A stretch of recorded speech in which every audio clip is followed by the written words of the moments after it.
So how do you get involved in gambling?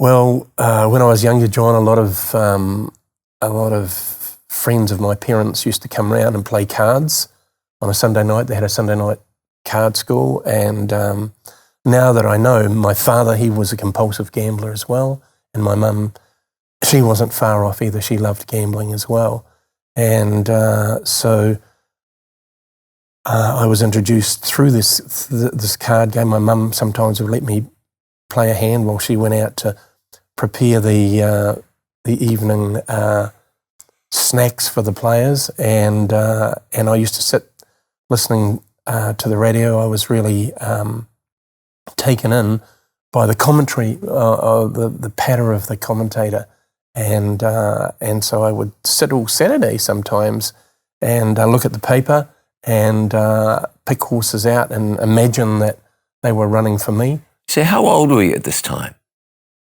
Probably round about 9 or 10, somewhere around about there. Yeah, my grandfather also was a horse trainer, and my father used to, he was a hairdresser, and at the hairdresser shops in those days, there was always lots of talks about sport and gambling and those sorts of things, yeah. So you were a kid, 9 or 10 years old, listening to Sid Tonks or somebody. Yes, someone like that. Dave Clarkson. Yeah. Yeah. Commentating on the gallops from around the country. Yeah. But that's all fairly innocent and innocuous. Where did this develop? Well, I'd go to the races with my mum and dad, and the thing to do was to pick up all the tickets on the ground that people had thrown away and try and sort through, and hopefully someone had thrown away a winner or something like that, and you could cash it in and get the money. And so at about maybe 13, I started going to the races. 12 or 13, probably 12 actually. When I look back now, I started going to the races, and I'd go down and walk horses after the race at the stables. Got to know trainers, and they'd give you half a crown for 2 and 6 or 25 cents as it is now, and they'd give you that much money to call their horse around after a race. And so if you did that 4 times, you had what is now $1. Back then it was 10 shillings, but it was $1. And then I started to ask some of the trainers if they thought that their horse would be worth putting $1 on, and they'd say yay or nay. And so I'd get someone, because back in those days you had to be 21 to go and put money on in the tote, and so I'd ask someone, could they go and put $1 on for me? And so that's where it started. And yeah, I can remember really the first bet that I had, it won. And it was, I can even remember the name of the horses, and it won. And it's really amazing that at Gamblers Anonymous that I'm involved in now, probably 90% or even more of the people that have come through said that the first time they've gambled, they've won. It's really interesting listening to you say this. I was going to ask you the question, were you successful as a kid gambling, and you were successful in your first bet? You can remember the name of the horse and where you were.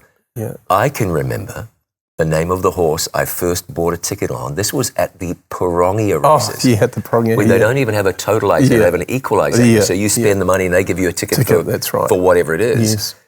And the horse that I had $1 on won. Yeah. And I don't know how, 7 years old, that was it. Yeah. You start to figure out that you can give them $1 and get $5.60 back. Yes. Or more. Yeah. It sets you on a new path. Yeah. Yeah. So you're 13. Yes. And the horse wins. Yeah. And how long before you are, okay, as a teenager, a gambler? Was that instant? Yeah, instantaneous for me, John, yeah. I started to live and breathe horses. But if the home life hadn't been enough, I attended every race meeting that I could. I stole to get money to gamble. So once you started gambling, how quickly did you get from gambling to stealing to support your gambling habit? Not long after. Yeah. It got to the stage where I probably when I went to work, and I may have jumped a bit ahead here, but I probably by the time I was 20, I'd probably had maybe 20 jobs, and what happened is that I'd work at the wool stores and you'd only have to give an hour's notice, and night trots had started then, and so that they'd pay you straight away and you go to the night trots, you'd lose your money, and that would happen 9 times out of 10, and the next day I'd start a new job at another wool store. That's how easy jobs were to get. But quite often, I'd go around the back of hotels, steal bottles back in those days. You used to get 6pence for a large Coke bottle and 3pence for a small Coke bottle, and I'd take my duffel bag in, fill it up, and then go to a dairy and cash up. I can often remember back in those days they used to deliver milk and bread and cream, and I'd go along the road. It would be dark, and I'd be going into people's milk boxes and taking the money out, and that all financed your gambling, and so that was sort of petty crime. Yeah. And then when I started work, I really I ended up going into the snooker rooms, and I wasn't much good at snooker. And there was always gambling card games going on down there. There'd be a bookie down there who would take bets. And so then I started stealing product from the company that I worked for. And that was really sad. And one day I got a knock on the door, and I was in bed, and my mum answered the door, and it was a policeman. And About how old were you at the time? 16 or 17. So at the age of 16, you were actually quitting jobs so you could go to the races at night. And then at the age of 16 or 17, you were stealing from your employer to support your gambling habits. Yeah. And so what happened? Well, the company decided that probably the worst thing that happened, the company decided that they wouldn't press charges. And they even allowed me to work on until I said that I'd stolen about 60 pounds worth of stuff. It was back then. And so then I repaid that. They took that out of my pay. And then I remember the section manager, who was a really nice guy, said to me, "Oh, look, David, you probably haven't got much future here. It might be best that you went and got another job." And so I went on to another job, stole off them. It just kept on repeating and repeating. Now, you said the worst thing was that they didn't press charges. Well, maybe at that stage, if I'd been charged, maybe I would have got a fright, and maybe that would have stopped me, but probably not in hindsight, because being caught didn't stop me gambling. I still carried on. So what about people who were not or are not problem gamblers? What about them? I went into the TAB one time when I'd stopped gambling, when God had healed me from my gambling addiction. And I wanted to go in there and put some signs up from Gamblers Anonymous. And the manager of the TAB, "Oh, no, you can't put any of those signs up in here." And he said, "There isn't many compulsive gamblers come in here." And I said, "Oh, how do you know?" And he said, "Oh, because we only have an odd guy that comes in and puts 100 on. All those people that are putting $2 each way or $5 each way or $1 each way, the recreational, so-called recreational gamblers, they're not compulsive. But you go in the morning and you see them there, and they might only have an X amount of dollars, and it might only be they might only have $20, but they're still compulsive gamblers because they gamble till that's gone." But you say the recreational gamblers. I had an accountant who told me with great glee that he was a recreational gambler, and there are some people that are, but he would go with his wife. If he was on holiday, he'd be away somewhere, maybe in Australia, and go to a casino over there, and they'd say, "Right, we're going to gamble for 10 minutes. We've got $50. If we win, we'll go and have a meal. If not, well, we'll go and have a meal anyhow, and we'll have to pay for it."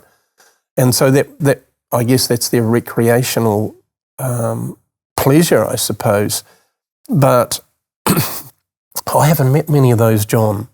I haven't. I I guess they're around somewhere, but, there's an old story that compulsive gamblers don't win.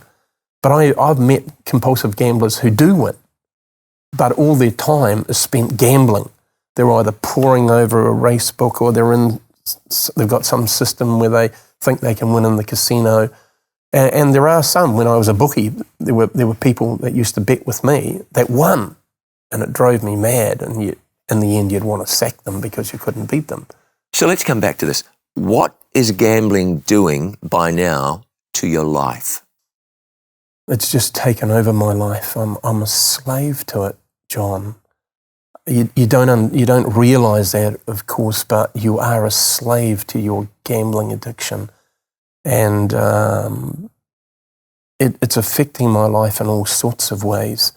When you're addicted, when you have an addiction, opportunities in life slip by because you don't recognise them. I remember at about 18 or 19, I got this really good job at a market in Christchurch, but I didn't realise how good it was. And because of my gambling addiction, I'd be playing cards halfway into the night or all night, and it's supposed to start there at 4 o'clock in the morning, and I'd arrive at 10 past, and then 20 past, and then half past, and then I lost my job, this really good job. And so it interferes in your life in many, many different ways. And relationships at that stage, at 21, at 19, I got married, and that was a tragedy. I didn't know how to be a father. I didn't know how to be a husband, and I spent all my money gambling. And so my first son, his bassinet was a drawer, and he used to sleep in a drawer because I had no money to buy bassinet for him. And so, that marriage didn't last very long. It was, very dysfunctional. How much of that was due to gambling? All of it. There weren't any other issues. It was all gambling. And, for food, I'd go from store to store. They used to have little dairies on just about on every corner in most cities. And so you could go in and you're allowed to get £1.10s worth of credit back in those days, which was a pretty good amount. Sure. And so you'd go in and book it up. And then I'd just keep on travelling around in the vicinity that I was in and just kept up booking up things and never paying. How low did gambling take you? The lowest point, probably when I was about 27, I was actually managing a produce department in a supermarket here in Hamilton. And how I kept that job for so long, I don't know, but I guess God had given me a talent in that area. And then at 27, my marriage ended. I lost my job and I lost my house. My wife had paid me out the money that I guess had accumulated after about 6 years in it. And on the Friday, I remember she paid me out. I just forget how much it was, but I went to the Tauranga races the next day and lost it all. So that was a pretty low point, but things went even lower after that. It got really bad when I was 27, and what was I going to do? I had no income, so at that stage I turned to crime, and I never worked for the next 13 years, just lived off the proceeds of crime to support my gambling addiction, and got into all sorts of things that were just getting worse and worse. I became at about at that stage, I remembered my father had back in the old barber shop, used to be a small-time bookmaker. And in New Zealand, of course, it's illegal. But I decided, okay, there must be money in that. And so I became a bookie here in New Zealand. And that turned into a really huge business. I had people ringing in. I had an office here at one stage where I had a guy working for me, and we had 3 phones going. I'd go up there as well at times, and turned over enormous amounts of money. But it didn't matter, because no matter how much I won, I just gambled it away. And I thought I was smarter. I thought I was smarter than all the other gamblers. Now, that's a dark world. You must have seen some interesting things. Yes. Probably, once again, I didn't, at that stage, I didn't realise that people had gambling addictions. I just used to go around every Friday and collect and pay out money. And I remember there was a guy that used to be the manager of one of the finance companies here, and he was introduced to me by another guy. This is how you couldn't advertise for customers, so it was word of mouth. And because I'd built up a good reputation of paying, and there wasn't any problem with getting paid, and so this guy came along and he introduced me to this finance manager, and this was very early on in my bookmaking career.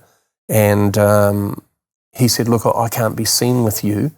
And he said, what I'll do is you tell me your telephone account number and I'll give you mine. And if I win, you just put the money in my telephone account. And if I lose, I'll put it in yours. And back in those days, that's how we used to put money in.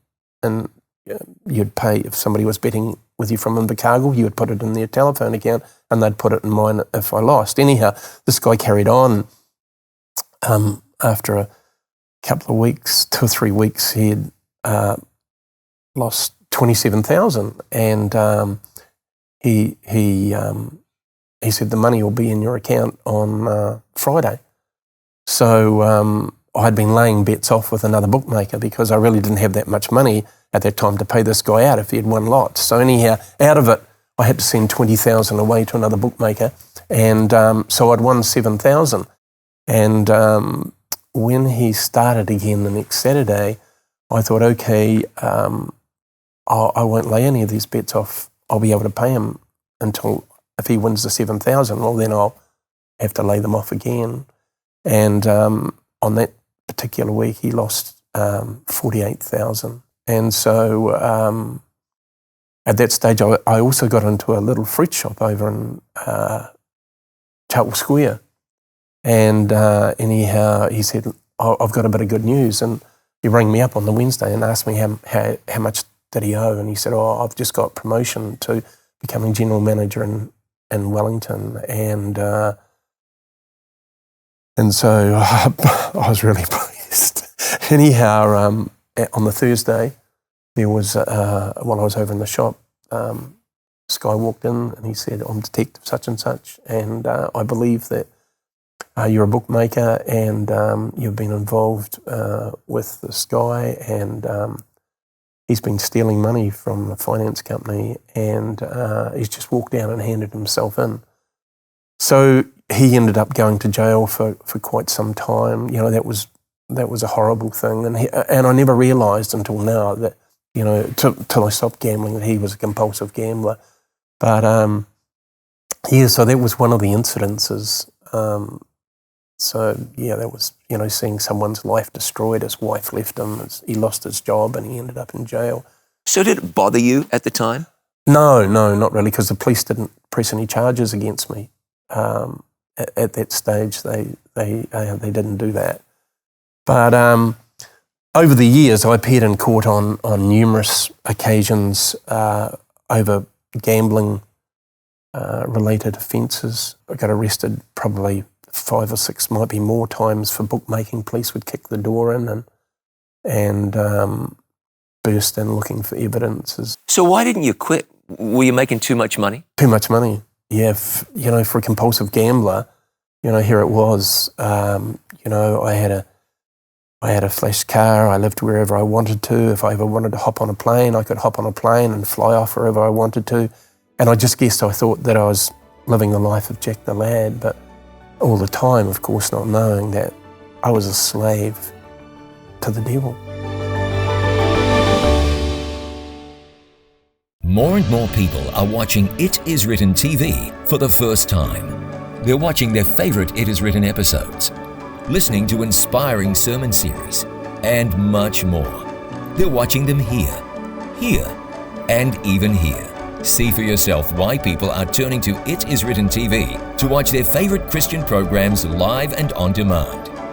Watch It Is Written TV for free on Roku and Apple TV, or visit itiswritten.tv.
At some stage, it occurred to you that you were a slave. Well, tell me how that unfolded. At this stage, I'd met my wife, and my wife. Well, we weren't. We were living in a relationship, and I remember one time that on Christmas Day, which is a horrible day because there's no gambling back then on Christmas Day. And some of the Asian people who I used to associate rang up and said, "What's happening?" And I said, "Oh, there's not much happening." And they said, "Oh, could we come round to your place and have a game of cards?" And I said, "Oh, that's a great idea." And so I said to Debbie, we had a little boy then, and I said to her, "Look, you've got to take Michael out, because there's a card game going to be going on here on Christmas Day, and I don't want it to be disturbed. We won't want to be disturbed." And so she had to leave the house, and then when she came back hours later, she said, "That's it, I've had enough." Christmas Day? Yeah, Christmas Day. She said, I'm moving out. And though we saw each other, we still saw each other. We were an item, I guess. She didn't. She hated gambling. She hated it. And then I thought it was great, because all of a sudden I didn't have any. There was no responsibility, and that was sort of, that was gone. And compulsive gamblers are very selfish people. It's about self. That's what it is. And being incredibly selfish, I thought, it was sort of like freedom. And there's no partner and there's no child. And not that I really spent that much time with them anyhow, John. It was horrible. Once again, I didn't know how to be a husband or a father. But, when I look back on that, I think, wow, God was watching over her more than me at that stage. Because not long after that, 4 guys broke into my house in the middle of the night, stuck a bayonet in my throat and said, "We're going to kill you if you don't tell us where your money is." So did you tell them? No, I said, "No, there's no money here. You've come the wrong day." I said, "Collection day's Friday. Thursday night's no good." So somebody's got a bayonet at your throat and you lied? Yeah, still lied, yeah. There was actually money in the glove box in my car, and they went out and searched it and got it and took off. So that was a real blessing because Debbie wasn't there, and I'd hate to think what would have happened. These were 4 pretty notorious gangster type guys. So what would have happened, I don't know. So she moved out, and then once again, you're thinking on your feet all the time. And I thought the best thing I can say is, let's get married. I thought that'd be really good, you know. She'd like that. And she was pretty staunch. She said, "No, I'm not going to marry you. No, I don't want this gambling in my life." But then I kept on, and finally she said, "Okay, look, here's the go. You know, we'll get married, but there's to be no gambling in the house. I don't want it on TV. I don't want people ringing up, putting bets on. I don't want card games going on here." And because you're a compulsive liar, when you're a compulsive gambler, that's one of the traits that go with it. I said, no, none of that will happen, full well knowing that once we were married and I was back in there, that things would just carry on. And then we were due to get married on the Saturday, and on Thursday morning, 2 days before we were due to get married, I woke up and I had this amazing feeling, and Debbie said, "What's up?" And I'd stayed the night round at her place. And I said, "I don't know, I've just got this unusual feeling that like I don't want to gamble today." So that day you had no urge to gamble? No, there was no urge. And then from that day to this, and that's 30 years ago now, I've never had any desire to gamble. It was just a straight out miracle. And I'd never asked God to heal me. I was really full on in the life that I was living. So what was this? How could this have happened? Was someone praying? After we got married, and Debbie didn't say anything on that morning when I woke up, and then about a couple of weeks later, she said to me, "Oh, I prayed," and I said, "What? What do you know about prayer?" Because she liked going to nightclubs and parties and things like that, you know. And I said, "What did you say?" And she said, "Oh, if there's a God out there, you know, I really don't want to marry David as a gambler. And if I've tried to change him, but I can't. He doesn't listen to me. And if you could do that, I'd be really grateful." And so this was from someone who didn't really know anything about God, never been to a church, hardly at all. You know, amazing, just an amazing miracle. Yeah. I still look back every day, you know, I'm so grateful that she prayed that prayer. How did you get from that prayer to being a Christian? In a particular time in my first marriage, I had ultimatums given to me. And so I started coming to the Adventist church. What happened is that we had separated, and I went and lived with this guy who turned out to be a Seventh-day Adventist guy. And he had invited me to stay at his place when we were separated. And then one night he said to me, "Would you like to look at the Bible?" And I said, "Oh, you've got to be kidding me." I thought, "Oh, no." But because I'd sort of had some manners that my poor mum had put into me, I said, "Oh, okay then." And anyhow, he opened up the Bible and started showing me these amazing things. And at that time, I thought, wow, that's amazing. So I thought I was saved at that stage when I was going to the Catholic Church. I'd be going to heaven. And then I started coming to the Adventist Church, and I thought, oh, well, I'm going to go to heaven if I go to the Adventist Church. And I really didn't understand. I was amazed by what he showed me in the Bible, but I really didn't understand the love of Jesus. And it wasn't long before I was out again. And but I'd had that experience in the Adventist Church, and you know, when God had done this amazing healing in my life, me and Debbie started coming along to the Adventist Church here in Hamilton, and it was just, you know, I just embraced Jesus for what he'd done for me in my life. I guess I had this an epiphany, John, you know, that, wow, this God is just totally amazing that he would do that. Did you ever think of going back to gambling? No going back to gambling. people just couldn't believe it. In fact, all over New Zealand, people just couldn't believe it that this David Slack had this amazing change of life. So gambling had been this really big part of your life, and now it's just gone. So what did you do? I didn't know what I was going to do, John. I didn't know, I at that stage, I was totally reliant on God.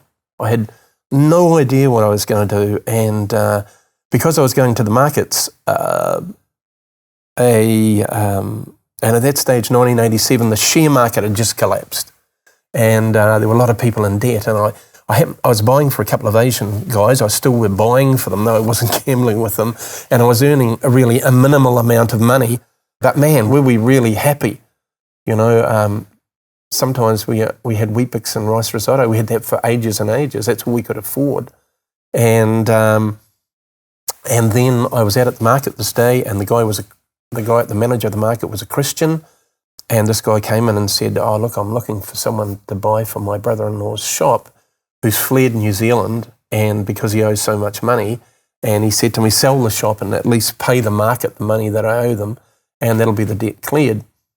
And so I started buying for this guy's business, and it was only turning over $750 a week, so it wasn't really making any profit.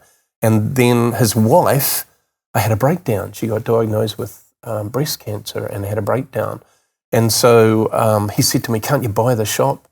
And I said, "No, I haven't got any money." And so he tried to sell it. Another couple of weeks went by, and he said, "Look, can't you just buy the shop? My wife's very sick, and I can't spend any time in it." So I said, "How much do you owe?"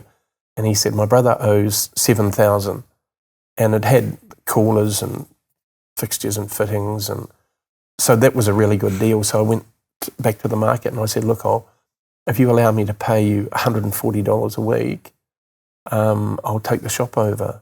And so Roger said, "Yeah, okay, and we'll give you a go." And so that happened. And the shop just started to just boom. Tell me a little bit about that, because you became very successful. It's so interesting. You spent all these years gambling, yes. Lost everything, yes. gave it up, yes, and took on a little business, and then things really went upwards. Yeah, things amazing happened. In that time, there's an interesting thing that I forgot to tell you. But when God healed me, I thought, I want to help other people, because I knew so many compulsive gamblers, and I knew that there were thousands of them in Hamilton, because this is a gambling town. And anyhow, I rang up the guy. I found the Gamblers Anonymous number, and I rang him up, and he said, "Oh, no, I had the last meeting last week. Nobody's been coming, so I've just closed it down." And I was really quite deflated. Once again, I was quite deflated, and I thought, oh, wow. But for 2 years, God needed to sort me out. In his wisdom, I wanted to do this, but God knew I wasn't ready for that. So in those 2 years, the shop started to flourish, and the turnover started to go up and up and up, and the business became very successful. And then I was doing a delivery one day, once again, to another one of my Asian friends that I used to gamble with. We were still doing business, and this guy came up to me and said, a young fella he was, and he said to me, "You're David Slack, aren't you?" And I said, "Yes, that's right." And he said, "I used to idolise you in the TAB." And I said, "Well, what you saw wasn't real, And he said, no, I used to see you putting enormous amounts of money on horses, and I just wanted to be like you." And I said, "Nah, that life's no good." And he said, "Oh, look, can you help me? My friend and I have got into some trouble, and I've got to get out of this life that I'm leading." And so the next, I actually rang a bookie mate of mine down in Christchurch, who about 2 or 3 months beforehand had told me that he had one of his punters going to Gamblers Anonymous, and we sort of laughed at it, We said, "Oh, he'll be back soon," stupid meetings. And anyhow, I remember that he told me this, and so I rang him up and said, "Can you give me Paul's number?" And so I rang him up, and he told me that there was a Gamblers Anonymous meeting in Auckland. And so the next week we went to Gamblers Anonymous, and that was 2 years later. And that's how we started here in Hamilton. I want to ask you about Gamblers Anonymous in just a moment. Yes. First, I want to ask you about gambling and the various forms of gambling and the dangers they pose. Because since you and I used to go to the racetrack and gamble on horses, gambling's just everywhere. It's insidious. Lots of different forms of gambling. Sure. What have you seen? The damage done. The damage done. Since the time I've been involved in Gamblers Anonymous and going to the prison, I've just seen and witnessed and heard just horrific stories. I had a lady deliver a guy here one day. It was her husband, and she said, "This is his last chance." She said, 3 weeks ago, I put a gun on the bed. She said, I really wanted him to kill himself. And she said, next week, I put bullets with it. And then nothing happened. And she said, and now I've delivered him here. And I never want to see him again. This is his last chance. And they're happily married today. That's a great story. That's a great story. Yeah. Yeah, that's great. Yeah. So casinos. What can you tell us about casinos? Well, I had a friend who was a heroin addict. My best friend was a heroin addict, and he actually used to work for me answering the phones. And the poker machines are the heroin. You compare them; they're the heroin addiction of the gambling industry. Poker machines. Why? They're geared to suck your money out.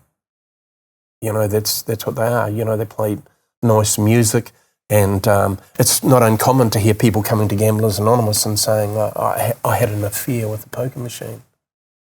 Some days it treated me okay. It was an abusive relationship, but I couldn't help myself. I went back. Sometimes it took all my money, and that's how it was. Women. See, when you and I were involved in the gambling industry, women very rarely got involved in gambling. You'd walk into the TAB, men's club. You wouldn't see anyone there. I never saw. I don't think I saw any woman ever in a pool room. True. Yeah, never saw a woman there. But now, you go into a casino, and the vast majority of people playing poker machines, women. You go into these seedy poker machine bars, and they're mostly women playing there. Why do you think that is? Well, I asked a lady that one day, John, and she said, being a housewife is pretty mundane, and doing the washing and the ironing and the cooking and looking after the children and cleaning the toilet and putting the rubbish out and doing all these other things that this lady said. And she said, I'd drop the kids off and I'd go to the poker machine bar, and as long as I had money, all that went.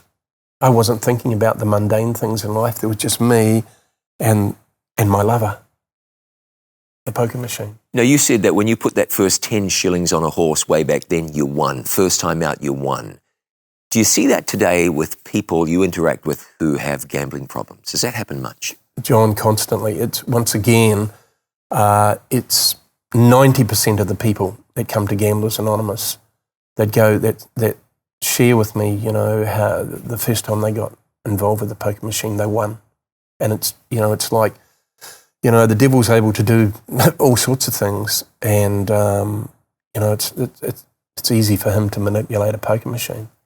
Share a story with me about that. What have you seen? A young lady who a few years back came to Gamblers Anonymous and shared her story. She'd been brought up in a very well-to-do home, been to university, graduated with honours in accountancy, got picked up by one of the head accountancy firms here in Hamilton. And this is her story. She said, I'd never been seen dead in one of those seedy poker machine bars, but her and her boyfriend went for dinner at the casino one night, and they thought because they'd never been into the casino, they'd go and just have a look. And so they went in, and they didn't see anything they liked there, of course. When you're not a gambler, there's nothing in the casino that appeals to you. So anyhow, she happened to have, her and her boyfriend had a $2 coin each, and he put his $2 coin in, I guess they just did that to say, oh yeah, we've been in there, and we put some money in the poker machine. He pressed the button, nothing happened, and she put her $2 in and pressed the button, and hey presto, the lights started flashing, and she didn't even know what had happened. And an attendant came, and he said, oh, congratulations, you've just won a $1,400 jackpot. And she said, oh, I thought I'd broken the machine when all the lights started to flash on. And so she said, what happens next? And he said, what do you want to happen? And she said, can I have the money? And he said, yeah. And so off they went rejoicing, and that she was trapped. Unbeknown to her, she was trapped at that stage. And she went in the next night with another $2 coin and put it in, and lo and behold, the same thing happened. The lights started flashing, and she won $1,600, another jackpot, $1,600. And sadly, she arrived at Gamblers Anonymous 6 months later and was $40,000 in credit card debt, lost all her money and was in debt. People like her, do they get out? Do they get out of gambling? They do if they follow the program. That's the only hope. There is no other hope. You can give it the bare knuckle and clench your teeth and pull up your socks and say, yeah, no, I'm never gonna be in this again. But sadly, you've only got to go on some of the addiction sites on the internet, and my heart just goes out to these people who say, oh yeah, I'm going to do this on my own. I'm never going to gamble again. It's just been a horrific experience for me, and they have no program to follow. And then you see them a couple of months later, they're back on there saying, oh, I went down, lost all my money on the pokies again, and I'm back to square one. And it's the struggle that people go through on their own. You can't do this on your own. This is Pearl. When Pearl heard about the Eyes for India initiative, she decided she was going to take matters into her own hands. When Pearl's birthday came around, she invited all of her friends over for a birthday party, and the theme of the party was Eyes for India. She told her friends about the thousands of people in India who couldn't see and how this critical eye surgery could change their lives. Instead of gifts, Pearl asked that her friends bring donations for this important project. Because of Pearl's influence, 7 people are now able to see. Her story inspired our brand new mission kit.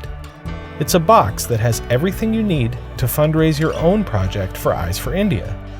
Whether it's at the front desk of your business, part of your small group, or a special church project, this kit is guaranteed to change lives. We can't wait to hear about all the creative ways you find to make this resource come to life, just like Pearl.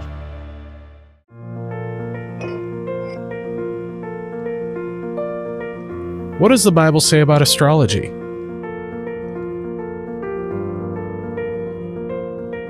Why do bad things happen to good people?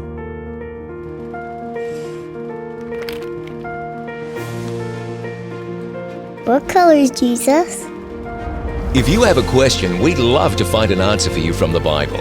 Line Upon Line from It Is Written TV. Do you think gambling or some forms of gambling should be made illegal? No, not really, John.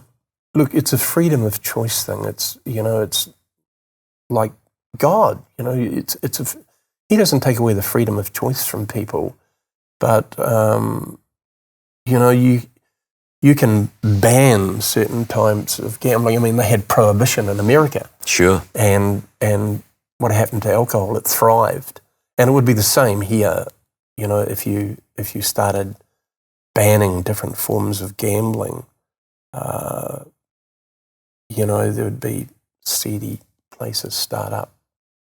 And I'd like to see a more awareness in the TABs and the casinos of the dangers of gambling. But if I'd been if I'd walked into a TAB as a compulsive gambler when I was younger, I wouldn't have even looked at the signs. So it's really education before you get to that stage. Children, 8, 10, should be educated in the fact that this is a terrible can be a terrible sickness if you get involved in it. So once upon a time, you were completely immersed in gambling. That was your life. And now, by a miracle of God, you're completely delivered. Completely delivered. You don't want to go back. You're done. You don't have any desire. I hate it. It's just horrible. Not only can I look back on my own life and see what it did to my father, my mother, my first marriage, how it affected my 2 children from that marriage, even in the relationship that I got into, how that was a nightmare while I was gambling, and yeah, I have no desire at all to be involved in that. And the wonderful part of Gamblers Anonymous, if I ever thought, I'll go back and gamble again, I hear here every Tuesday night, people saying, tragedy. We had a guy come last week, lovely young man, and he was really struggling. He was a start again, stop, start, stop, and he came last Tuesday night and said, I need help. I don't want to be living this life anymore. So we could say, well, you've done great. And that sentiment, I think, is not a bad sentiment. You've done so good overcoming this gambling. I didn't overcome it, John. It wasn't you. No. I can't take any credit for this. This was God at work. Yeah, hard at work. So what do you say to somebody who's struggling with gambling and has heard your story? Number one, there's hope. When people ask me what's the best thing that's happened to you since you stopped gambling, I say freedom. I'm a slave no longer. The wonderful part about it is there's. I remember coming to church here, and there was a couple here who I didn't know at the time. Their son was in Waikeria prison, and they said to me, "Oh wow, you just don't know how good it is to see you here, because if there's hope for you, there's hope for anybody."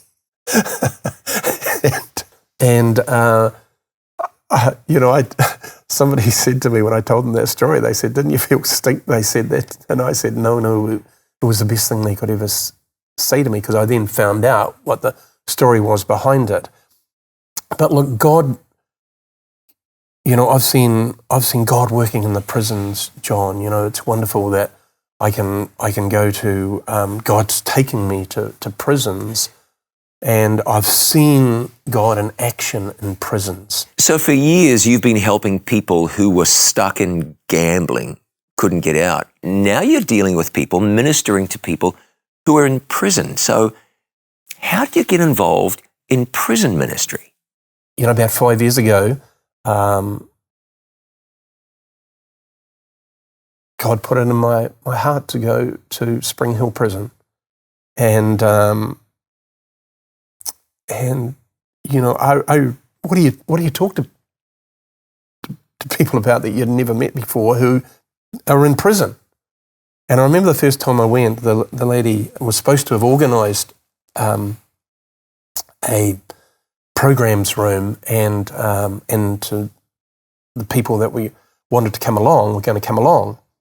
And anyhow, when I arrived there, she said, "Oh, look, I haven't organised that yet. I'll send you down. I'll take you down to one of the pods, and you just yell out and just tell people what you're doing." And I said, "You got to be kidding me!" And she said, "No, and just do that." And so I've got no idea, and I'm starting to freak out, John. I'm thinking, "Oh no!" But then I just remembered God in prayer. You see, and so as we were walking up, I'm praying, "Holy Spirit, I need you here in my life. I don't know what to say to these guys." So when I went in, and I looked in, and it was like a community within a community. And when I opened the doors, went through a few doors, and here opened up, and there was a whole lot of guys milling around and playing basketball. And I noticed there was a card game going on at one of the tables, and so I just said, "Hey guys, look, I'm from Gamblers Anonymous, and I'm going to be starting running meetings here next week. and if you'd like to come along, I'd love to see you. And the next week, about 6 guys came, and they told me later on they came so that they could get out of where they were. It was something different. And they thought, oh, we'll go along and see this old fella and see what he's got to say and give him a hard time. And so we got to more. We became closer and we became friends. I mean, that's what Jesus did, you know, and so I could only model it on what Jesus did. He made friends with people and then set them free. Right. And so these guys, the more we got to know each other, you know, the relationship just became better and better. And I was able to open up and talk about God freely with them. And it gave them hope. You know, that's what it gives. That's, you know, that God gives a hope and a future. And when you're a gambler, there is no hope and there is no future. That's how it is. And so, so for the last 5 years, I've seen God do amazing things in people's lives in prison. Give me an example of that.